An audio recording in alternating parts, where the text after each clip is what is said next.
Hi, this is John Rendell with the Wild Rose Quilt Shop in Ording, Washington.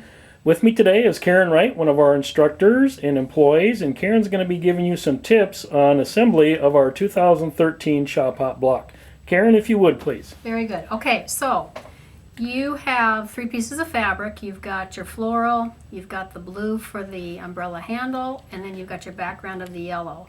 And so basically you're going to start out with the floral, and then you're going to have these two 4.5-inch squares doing the sew and flip method.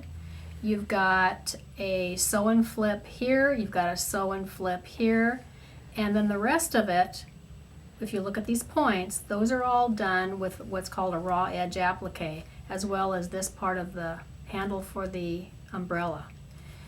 And if you take a peek at this, you start out with your 4.5-inch squares. You're going to draw the diagonal line on the back of the square. This one I've already sewn on, and I've trimmed it already. And this one I've sewn, but I haven't trimmed it yet. So I drew my diagonal line on the back, and then what I want to do is I want to trim this off at 1/4 inch. So I'll do that for you. And what you're going to do with these extra floral pieces is you're going to use those floral pieces to create the points in the umbrella. So you want to save those. All right, then after you've got that together, you can just set this aside because this goes on at the very, very end. You're going to make this lower unit first, and then this goes on top with the seam.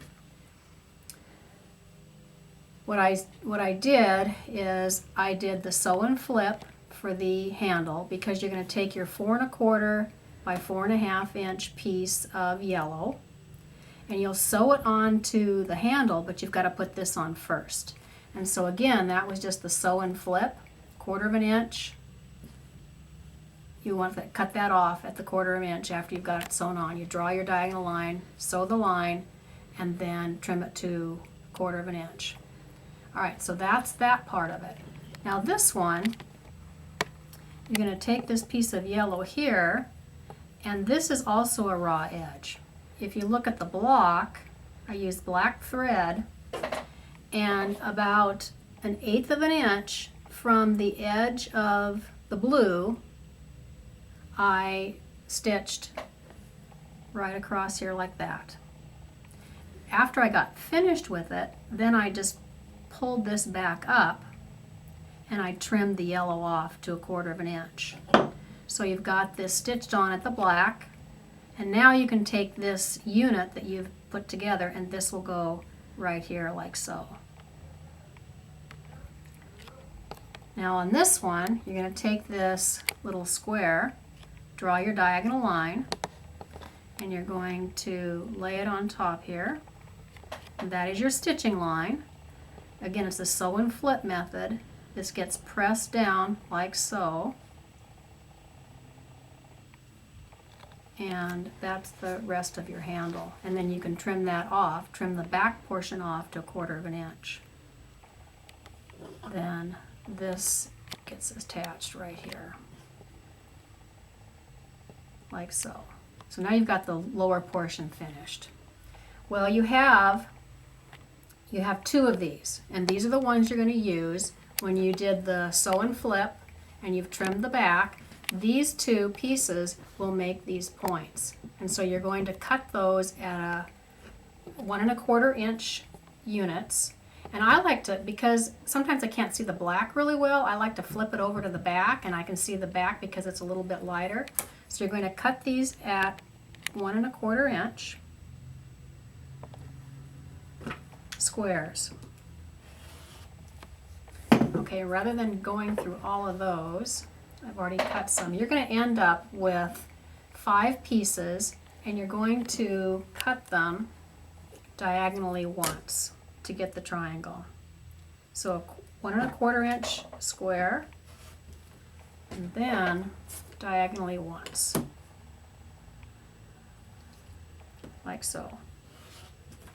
All right, so you'll end up with 10 of these because you're going to cut 5 squares. You'll end up with 10 of these triangles. You're only going to use 9 of them, however. So once you've got this lower portion completed, the first thing you're going to do is you're going to lay one of those right in the middle of the handle, like so. And if you look at the shop pop block, I did the same thing that I did here. I top stitched about 1/8 of an inch to the edge of that triangle with black thread. And of course you can use whatever color you want. And I didn't use any steam-a-seam, I just laid it on there. I did a little pinning to hold it in place. So that one goes on first, and you're going to have to stitch these individually. So there's the first one right there like that.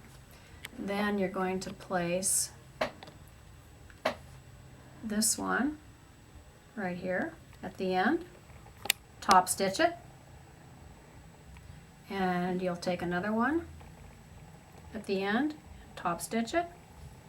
Again, just like 1/8 of an inch, just 1/8 of an inch from the edge. Then the next one gets placed right in the center of those two, top stitch. This one right in the center of the two, top stitch. And then the last ones get centered like that, so that you'll end up with 9 altogether to form that little umbrella bottom.